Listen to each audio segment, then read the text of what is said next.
We no longer celebrate wins, guys. We celebrate one new losses, two new losses because we're expecting a massacre, but it was one new and we're so happy. That is how the mighty have fallen. Rock bottom. Hi guys, welcome back to my YouTube channel, Football with Priscilla. I'm Priscilla, obviously. So hi guys, welcome back to my YouTube channel. So today, ladies and gentlemen, I just want us to talk about the Arsenal versus Manchester United game in which we saw Arsenal beat Manchester United 1-0. Wow. I feel like I've been making the same video over and over again because it's always this team has beat Manchester United, in which Manchester United lost. Like it's always the same video. So yeah, it feels repetitive at this point. But before we get into the video for today, make sure you share, like, and subscribe. Make sure you share, like, and subscribe, and do turn your notifications on, ladies and gentlemen, to know when next I post the video. And ladies and gentlemen, we are on a road to 400 subscribers. Okay, so we're on 391. So we're like 92, 93, 94, 95, 96, 97, 98, 99. We're like 9 away, ladies and gentlemen. I know that should be simple math, but hey, you can never be too sure. So we are 9 subscribers away from 400. I'm so excited. So yeah, do like, share, and subscribe. Okay, let's get into the video for today. Now listen, Manchester United lost to Arsenal 1-0. We no longer celebrate wins, guys.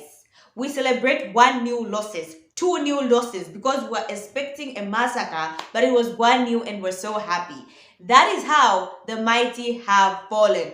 Rock bottom. But anyway, ladies and gentlemen, let's talk about the points that I wrote down with regards to the Manchester United versus Arsenal game. And the first point is, listen, Erik ten Hag has blood on his hands, okay? He has blood on his hands. And what do I mean by that? First of all, why have we not been trying a midfield of Sofyan Amrabat, Maino, and baby Bruno Fernandes? I mean, Scott McTominay was there today because Bruno was nowhere to be seen. But like, yeah, why haven't we tried a midfield of Maino, Amrabat, and Bruno Fernandes? Because our midfield today seemed so settled. Why have we insisted on having Casemiro, who has looked past his prime? People keep on outrunning him. A midfield of Eriksen. Oh my gosh. When I saw Eriksen training and it looked like he was about to enter in the what was that, 70th minute, 76th minute. I was like, hell no, please don't let Eriksen come close to that pitch before it is 90 minutes, okay? And I'm so glad Erik ten Hag did not take the risk of putting Eriksen today because it would have been an absolute massacre. So my question is, why have we never tried Sofyan Amrabat? Now, this is why I understand the Erik ten Hag out people. Because Amrabat today, I think, played well. He covered the pitch. He was way better than when we have Eriksen. So why do we always experiment Eriksen when the whole world knows that Eriksen is past his prime? He gets outrun every single time. He cannot play on that midfield, at least not in the Premier League. Why Erik ten Hag insists on playing Eriksen on the midfield has always been beyond me. Like, everyone keeps on saying it, but oh my gosh, it took today for Erik ten Hag to be like, wait a minute, maybe the problem is Eriksen. Like, seriously? The other thing that I want us to talk about, ladies and gentlemen, with regards to Erik ten Hag having blood on his hands is, why do we insist on switching Dalot and Wan-Bissaka? Because I get it. It's all about, I think this is Crystal Palace. We wanted Olise to be shut off. I get it. There are players that can go past Dalot, so we want Wan-Bissaka covering on the left. But oh my God, Wan-Bissaka is not comfortable on the left fullback. He is not, okay? Why we insist on putting Aaron Wan-Bissaka on the left is beyond me. Today, Erik ten Hag actually got it correct. He put Dalot, who is both comfortable on the left and the right wing back, and put him on the left, and he played well. And we put Aaron Wan-Bissaka on the right, and he just played. Okay, so I don't know why Erik ten Hag keeps on insisting on this switching. I know if there's a tactical argument to be made, I get that. But oh my gosh, Aaron Wan-Bissaka on the left side has not been offering us anything, absolutely nothing. So why we insisted on switching these two, it never works. Dalot is able to go forward on the left and on the right and at least try to influence the game. Aaron Wan-Bissaka, once you put him on the left, it is over. He's not going to move anywhere. Like, he can't carry the ball on the left side. I just don't get it. So, oh my gosh, why Erik ten Hag has been experimenting with this team this whole season is beyond me. Another point is with regards to the fact that why have we been having Ahmad on the bench and Anthony play? A lot of people have been saying this, and I'm like, no, guys, we have to trust the coach. Now I'm like, for every single person who insisted that we play Ahmad over Anthony, actually knew what they were talking about, because Ahmad really influenced the game. He's able to cut in, he's able to go central, he's able to make the passes, he is not selfish. He doesn't do the Anthony style, which is go forward, see that you can't get past the defender and take the ball back, or cut in and then shoot. Like, that's Anthony's game, which every single person knows. Ahmad is a bit more dynamic, he's a bit more direct, as opposed to Anthony. His link-up play with Garnacho was good today. So why Erik ten Hag? Oh my gosh, it is so frustrating that Erik ten Hag has been experimenting this whole time, and now we are below Chelsea. That is what hurts me the most, that we are below Chelsea. So listen, I get why people were pissed off, and I get why people kept on emphasizing Ahmad over Anthony, and I don't understand why Erik ten Hag insisted on Anthony when Anthony does not offer us anything. Oh my gosh, if it's the footballing IQ, these players, guys, they can't thread the ball. Like, we need an overhaul. Like, we need to sell a lot of Manchester United players. But anyway, the other thing that I want to talk about, ladies and gentlemen, apart from Erik ten Hag, is Garnacho.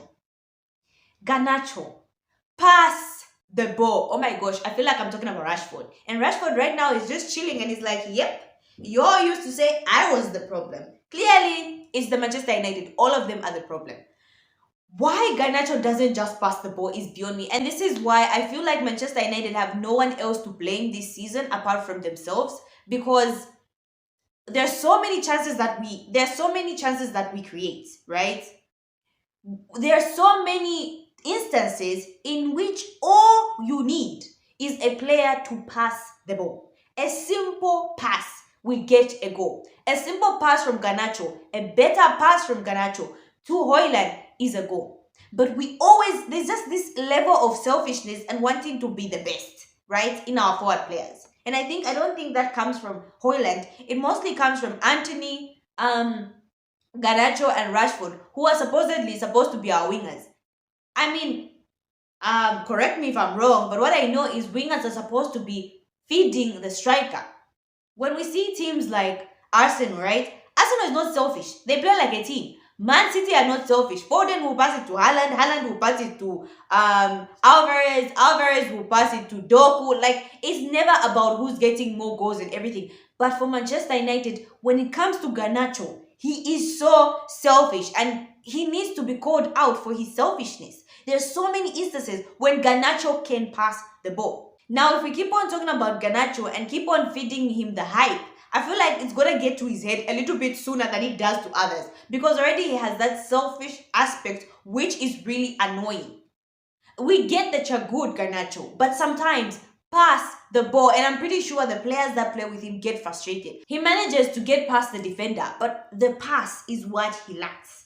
Just pass the ball. If Manchester United ever want to succeed as a team, they really need to learn to play as a team. It's not about Garnacho, it's not about Højlund, it's not about Rashford, it's about the team. And oh my gosh, this season we have been architects of our own downfall. Like, wow, we have been architects of our own failure this season. There is no one to blame.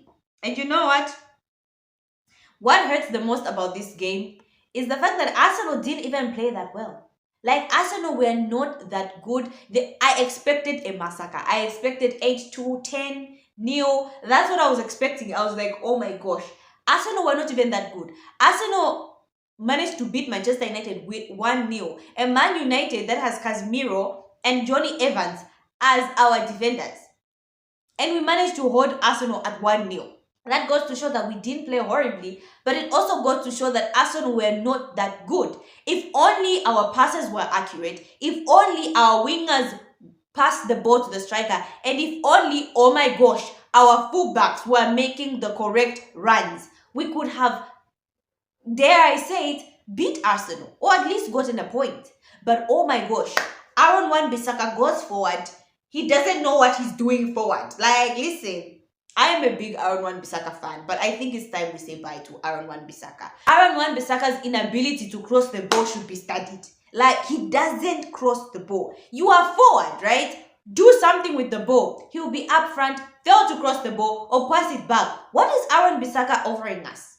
Because a long time he'd offer us one-on-one V defending, which nowadays he's not good at. He can't cross the ball. He can't read the game. What is Aaron Wan-Bissaka offering Manchester United? What are a lot of these players offering Manchester United? Now listen, ladies and gentlemen, with that said, who was my man of the match? I think my man of the match, it has to go to Garnacho. I feel like he was our outlet and he was the one who was creating the most, even though he wasn't passing the ball. I think Sofian Amrabat, shout out to him. He covered every part of that pitch.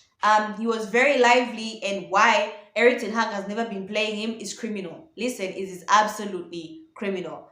All in all, we did not play that badly. I mean, I expected the defense of Casemiro and Evans to concede 8 today, but we conceded 1, which is good.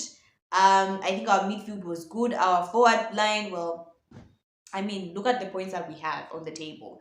That should show you what our forward line has been doing for Manchester United. Absolutely nothing. So, ladies and gentlemen, I've just reached the point. Like, I just want the season to end. I honestly don't care what happens at this point. I just want the season to end. I want Man City to win it and not Arsenal, because I would rather Man City over Arsenal. Like, I'm tired. I really am tired. So, ladies and gentlemen, that's all I had for you guys today. Do comment down in the comment section who was your man of the match. Today, for me, it was Garnacho. You guys let me know who was your man of the match. So, yeah. So, that's all I had for you guys today. Thank you so much, guys, for watching. Make sure you share, like, and subscribe. Make sure you share, like, and subscribe. And do turn your notifications on, ladies and gentlemen, to know when next I post a video. And don't forget, ladies and gentlemen, we are on a road to 400 subscribers. So, make sure you share, like, and subscribe. Bye.